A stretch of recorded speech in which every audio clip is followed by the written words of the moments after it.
Hi there. The journal I'm going to read is about vision. And somehow, when I think of vision, sometimes I think of the fly. Now, my little avatar here doesn't have the magnificence of real fly eyes. They're a true work of art. Did you ever wonder what it might be like to look through the lenses, the eyes of a fly? I wonder what reality they see. We don't even know that they see visible light. Maybe they see infrared or ultraviolet or who knows what in the spectrum. You know, light and x-rays and all of the rest of it, they're just different spots on the same spectrum. We think they're really different, but they're not. They're just different frequencies, different aspects of the same thing. Anyway, okay, this journal was written 10/4. The first of that day, the Mayan day, was to wisdom, or vulture. And its vision, the ray of individual creation, belief, and the power of influence. Wow is all I can say. Though I am not yet sure, I'll write what I believe I experienced, trusting the journal process to bring the blessing of deeper understanding. What else can one do? First, it is best, in my view, not to be too sure of things. Why is that? Well, to keep room for humility, for one thing, which I find to be a real asset. Beyond that, though, belief creates, it solidifies things. Sureness steps easily, almost invisibly, into belief. We don't know just when it happens, so I like to post a guard on my conscious awareness, keeping watch for such things. Belief creates. There is real joy in this writing. Be in your heart to attune to it, for it flows like a ray of bright light and is capturable, experienceable if you so choose. You may ride the wave of my or anyone else's joy. Enter in. Only deep within will you find yourself anyway. Did you know that? The man, woman, or child on the surface, that's your creation. That is not you. That is a sort of mirage, an avatar that you play with. Our problem, if we use that unpleasant word, for I view no thing as a problem, is in our belief. As we believe, so goes our experience. And this may be the heart of the trance we find ourselves in, our belief. Thus, belief is a serious inquiry for us. It has great potential for freedom or for slavery. The belief doesn't care. It's like the subconscious, which the scientists have found accepts orders without regard to what they are. A bit like an automaton, the subconscious simply accepts what it is told and carries it out. It turns into instant belief. Now, within limits, of course, don't take that to the max. The subconscious is like the conscious mind, but without the conscience, without the moral or judging factor present. There is no guard, no gatekeeper keeping watch on what enters, what is accepted or not. The function of acceptance doesn't work. All that comes into it is simply accepted. In hypnosis, we have much evidence to see how this works, and it can be a bit scary until we know better how it works and what's at stake. Thus, as an aside, I'll suggest that it's better not to let yourself be hypnotized. When you do, what happens is that you allow another person to have direct access to your subconscious mind. And no matter what good intentions that one may have, how ethical, they will leave you with unintended consequences. It can't be helped. It is simply not wise. If you must have the fruits of hypnosis, put the session on tape with your own voice. Self-hypnosis will probably work. Now I'm going to slip an aside in here and say, if you're doing a therapeutic hypnosis, don't listen to me. You follow your own heart, okay? I'm writing in my flow, and it doesn't necessarily apply to you. Okay, back to belief. What is that, and how does it work? Well, don't look to me as an expert in anything. Remember, don't even believe what I say. Yeah, that's what I wrote here. I am just sharing here my experiences and understandings. You have your own heart, your own inner guide. Turn always to that. Don't let anything or anyone outside of the self be your guide. Go within. Divinity abides within self. Find it. Now, my working definition of belief is a sureness about something that has slipped over into a belief. It is something we don't question, we just accept. We feel we have worked it out somehow, and our answer is right, our understanding. My suggestion to you is that beliefs are something best chosen consciously, with full attention and awareness. We are simply loaded with sub and unconscious beliefs, placed into our awareness since even before birth, but especially in our first 7 years of life. During that time, the child's brain waves remain in the suggestible range. Now, I think that's alpha, though I don't precisely recall. My college degree is a little aged at this point.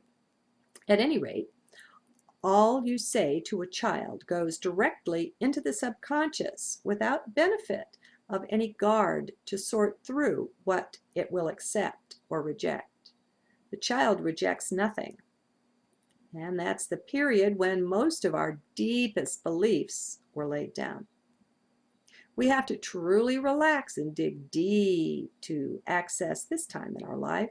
It may be varied, but it is powerfully functional and influencing our life. After age 7, we are at least more present in consciousness.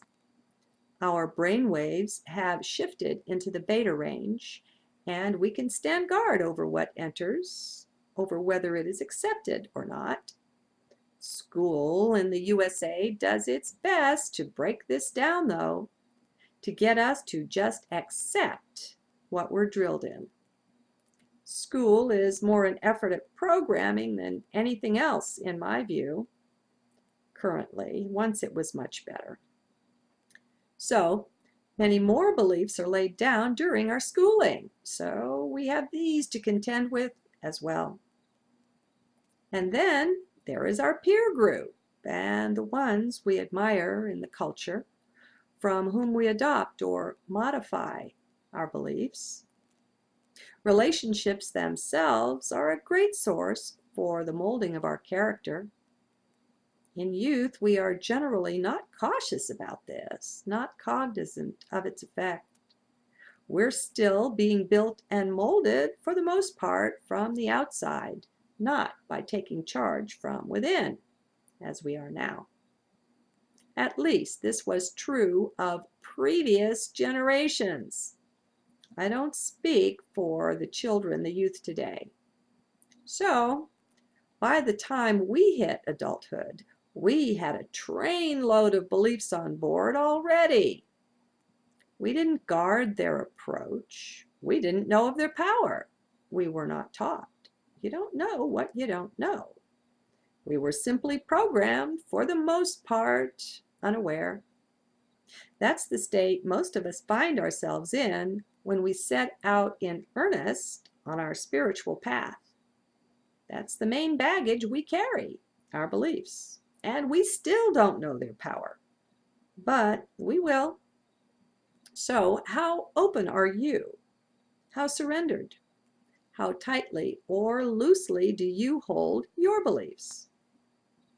Have you done any of the work of Byron Katie and discovered how every belief is truly a lie? She's an amazing woman with the power, if you will let her, to prove this to you with your very own beliefs. So, if you find self holding too tightly to beliefs, I prescribe an hour of the work to loosen that up. Won't take much more. Now, be in heart, please. Let go of the mind for this. Dive deeply inside to the fount of your own intuition, your center, to take this ride. You know how often I say that beliefs create? I tell you that you are molding your future, your very future, with your thought, most powerfully when thoughts turn into belief. I say this often with warnings not to believe in Armageddon, disaster, terror, and such. Belief creates. A certain amount of that stuff will come on the earth, but we don't have to increase it.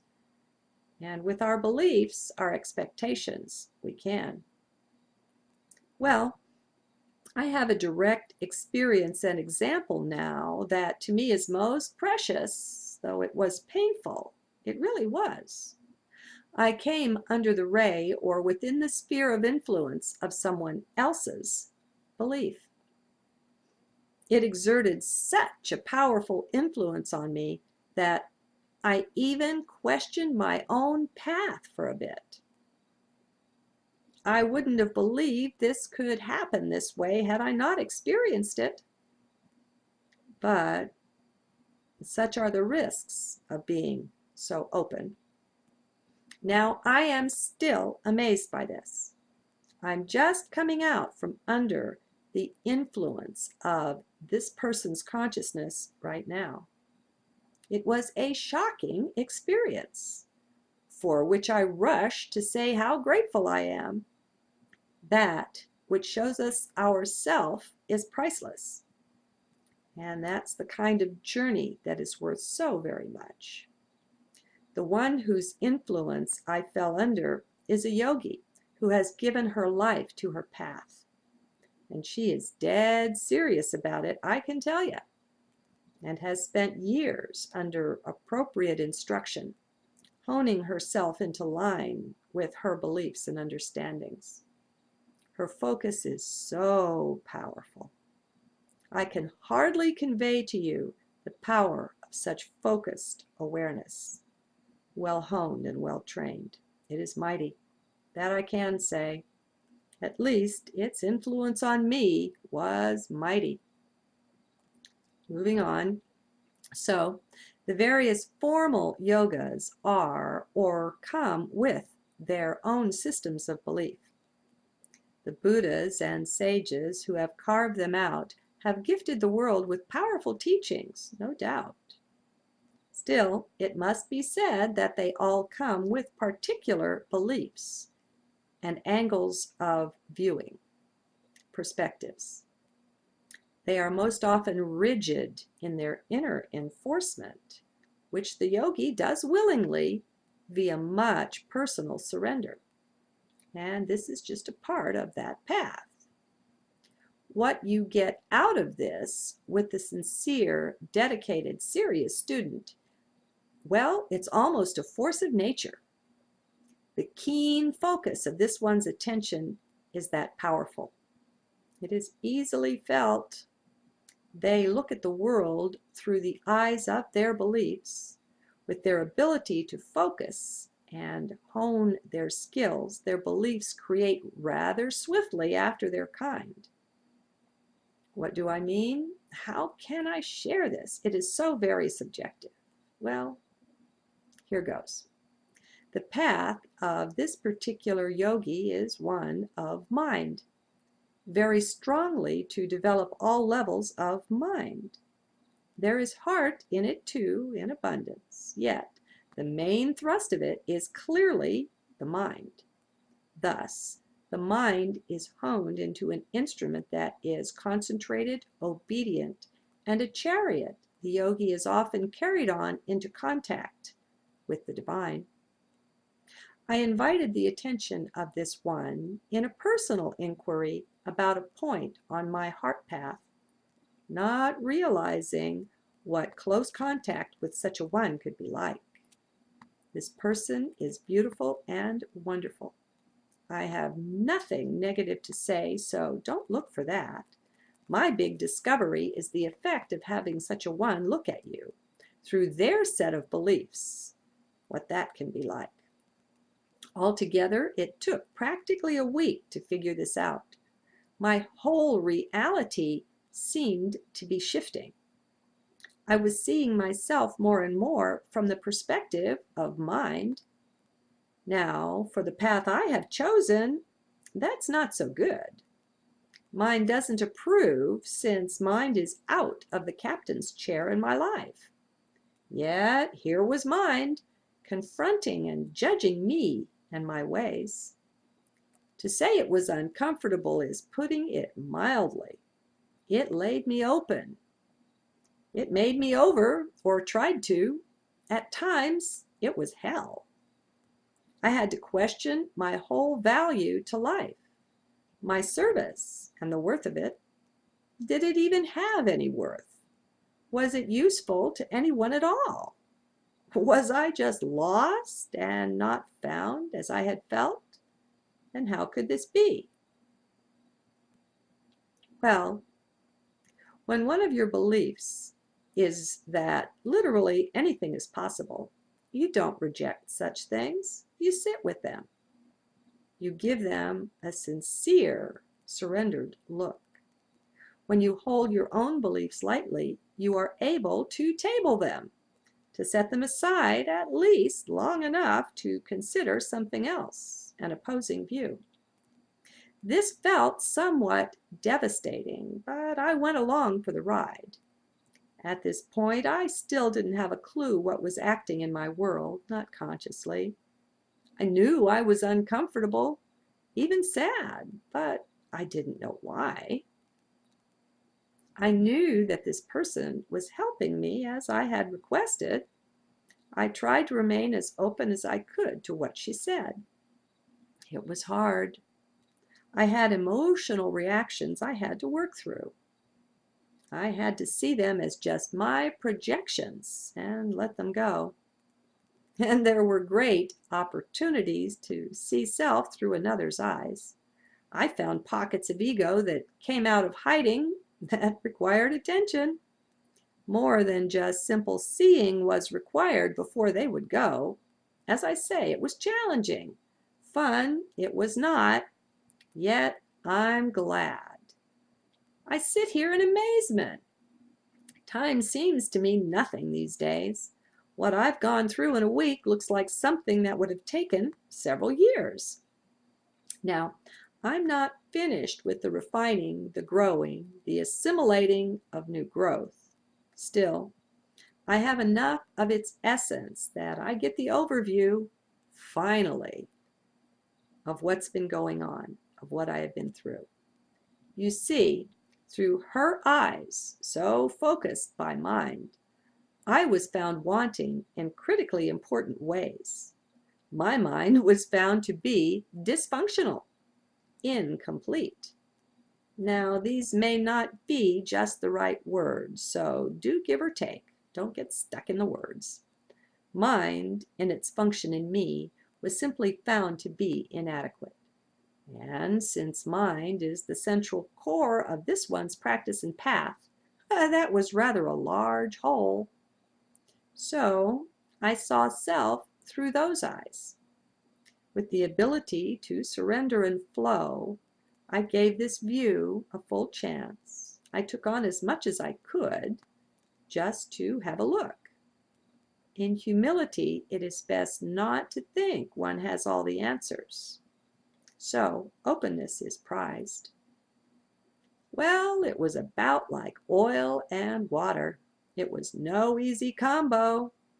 It was, frankly, devastating to view my heart path through this mind's eyes. There was a certain disdain that mine had for the perceived sloppiness of my mind. I'll leave the details aside. Beyond this, her yogic path had also taken her deep within heart, so she was familiar with that. In her eyes, I am no one and nothing next to her path and experiences. I feel that still, so I must cut the tie. Why? Oh, that's easy. I refuse to be under this spell, held in this vision by this one or anyone. There is no blame to be laid here. This is just the physics of consciousness in action. Beliefs create after their kind. What you believe controls to a very great extent what you see and experience.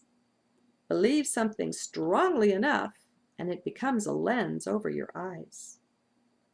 And so that's how that one was seeing me.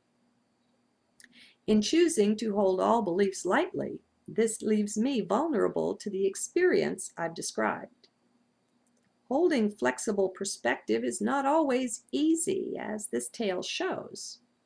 Sometimes you may be required to step off into the void, surrendering even your most basic understandings and beliefs around self and your path.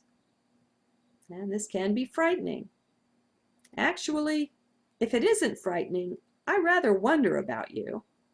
You're either far advanced on the path or not surrendering your beliefs about self. Imagine if your most fundamental beliefs about the very heart of your path and service to life were thrown up into question. That's what this was. I have gained greatly by this experience. I find new respect for the importance of choosing your friends with care and attention to your path. Respect your path. I'm not saying to just surround yourself with yes men, not at all. Just find those whose path is at least compatible with and supportive of your own. Oil and water can make for a wild ride, which is all right for a time, but not for the long term. Set the container down, leave it still, and they separate right back out. Next, I have new respect for the power of mind, in particular the honed mind of the yogi. This is a force to be reckoned with, and I found myself unequal to the task. Mind to mind would be required for a suitable exchange, yet mind is not my way. And I don't choose to leave heart and enter back into mind to have such an exchange. So wow is all I'm left saying. Whether this journal will make the net or not, I don't know. I am frankly rejoicing, though, in what I have found, what I have learned, and what I am learning yet from this. It is quite liberating to have finally come far enough through it, which only happened as I arose this morning, to be able to see the larger picture. What has been acting was veiled until now. So there is a real joy of celebration as I write of my seemingly terrible journey through the last week or so. I have been under a burden, a heavy one of sadness, a weight.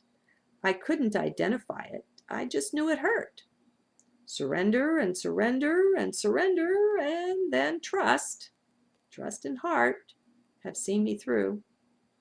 I don't know previously that you could so lay down the self concept really, and come through it this way. I didn't know that. I have been feeling so lost, as recent journals attest. Well, now understanding has come. clarity arises. Boy, what a dark trip was made. What else I came out of it with is an even stronger faith in heart and in source. One can really let go of so much, it's amazing. What is true will survive. It cannot be killed nor destroyed. I have come closer to a sort of void through this process than I have come before. I know I haven't fully entered the void yet. Maybe I haven't even come close. I don't know.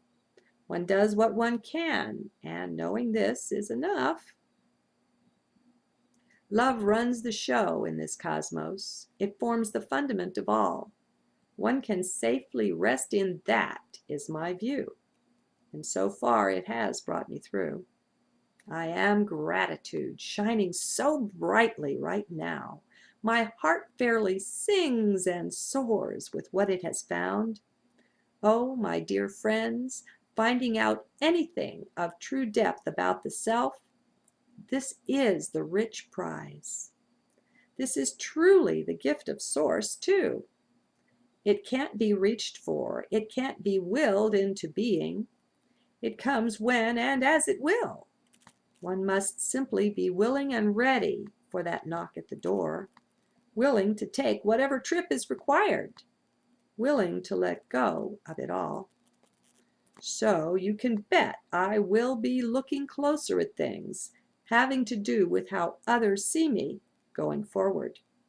I have a new depth of understanding around this. How do I feel about my path now?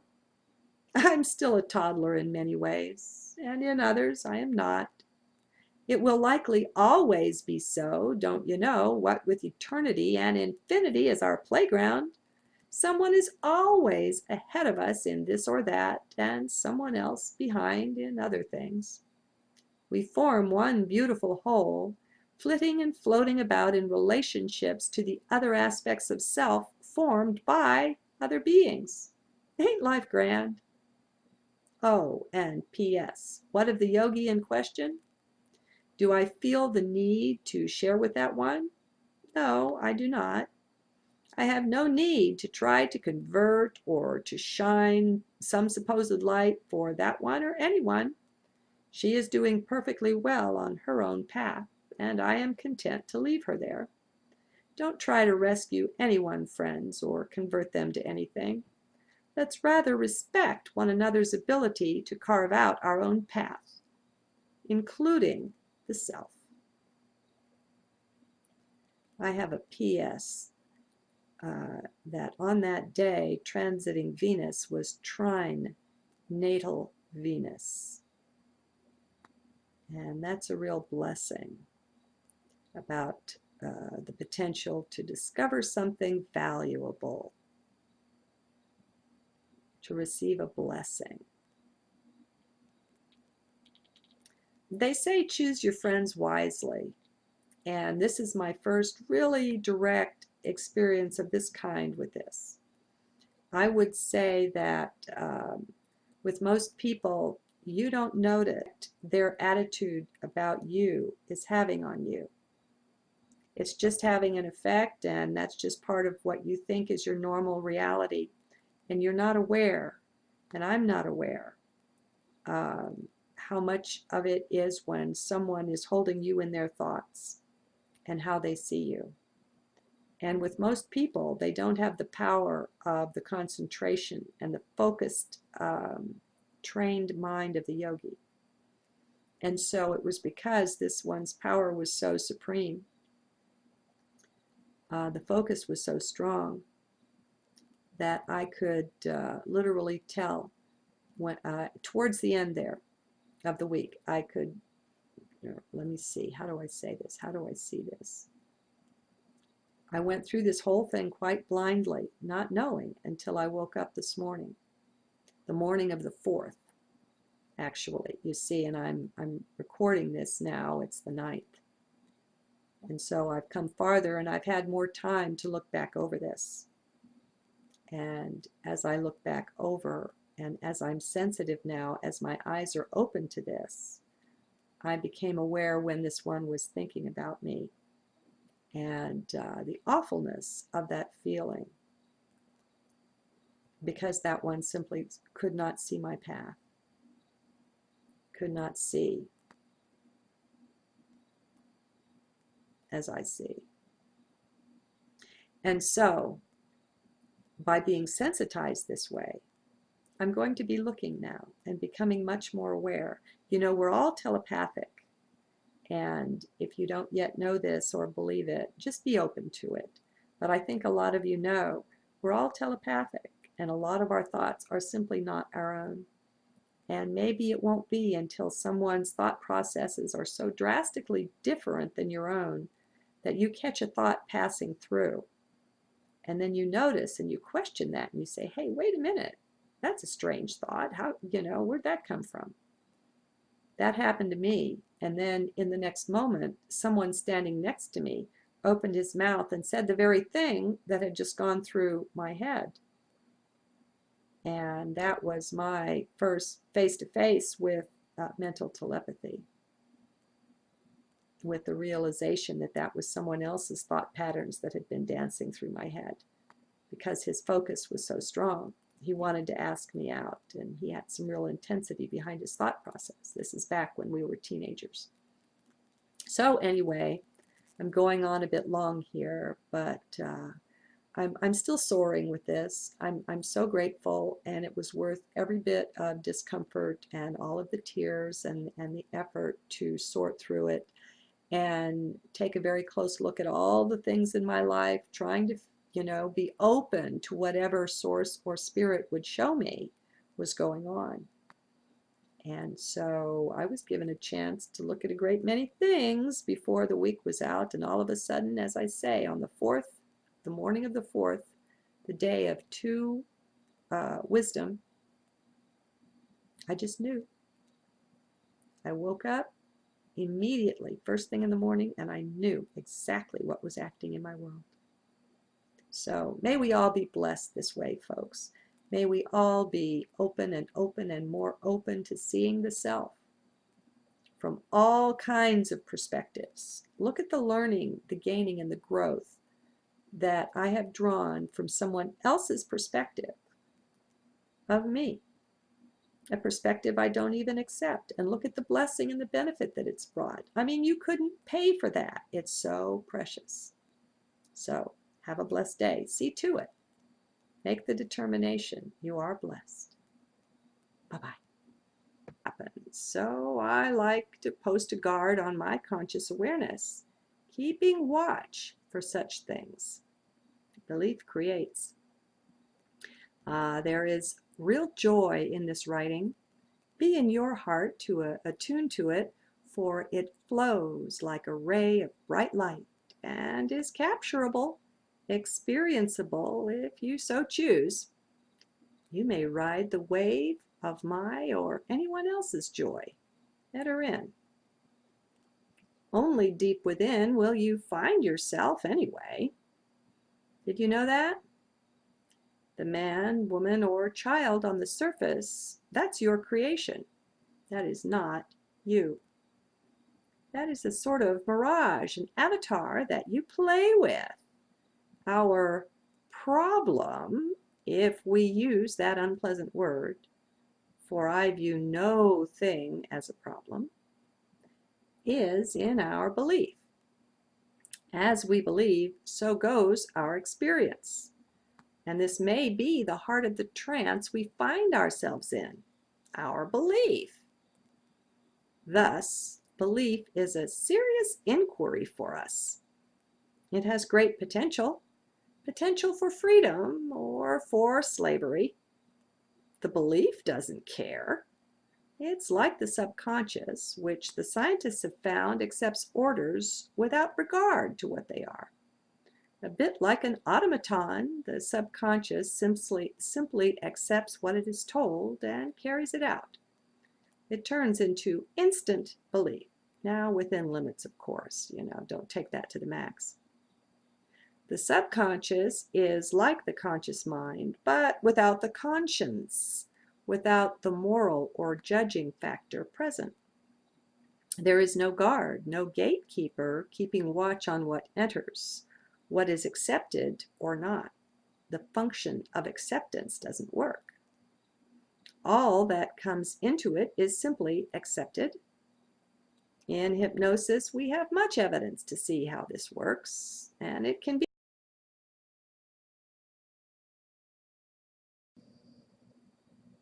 Hi there. The journal I'm going to read is about vision, and somehow when I think of vision, sometimes I think of the fly. Now, my little avatar here doesn't have the magnificence of real fly eyes. They're a true work of art. Did you ever wonder what it might be like to look through the lenses, the eyes of a fly? I wonder what reality they see. We don't even know that they see visible light. Maybe they see infrared or ultraviolet or who knows what in the spectrum. You know, light and x-rays and all of the rest of it, they're just different spots on the same spectrum. We think they're really different, but they're not. They're just different frequencies, different aspects of the same thing. Anyway, okay, this journal was written 10/4. The first of that day, Mayan day, was to wisdom or vulture.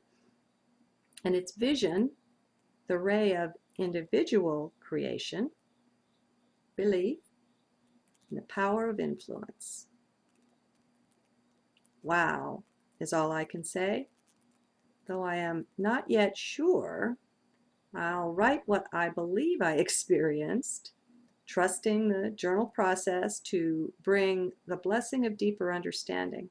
What else can one do? First, it is best, in my view, not to be too sure of things. Why is that?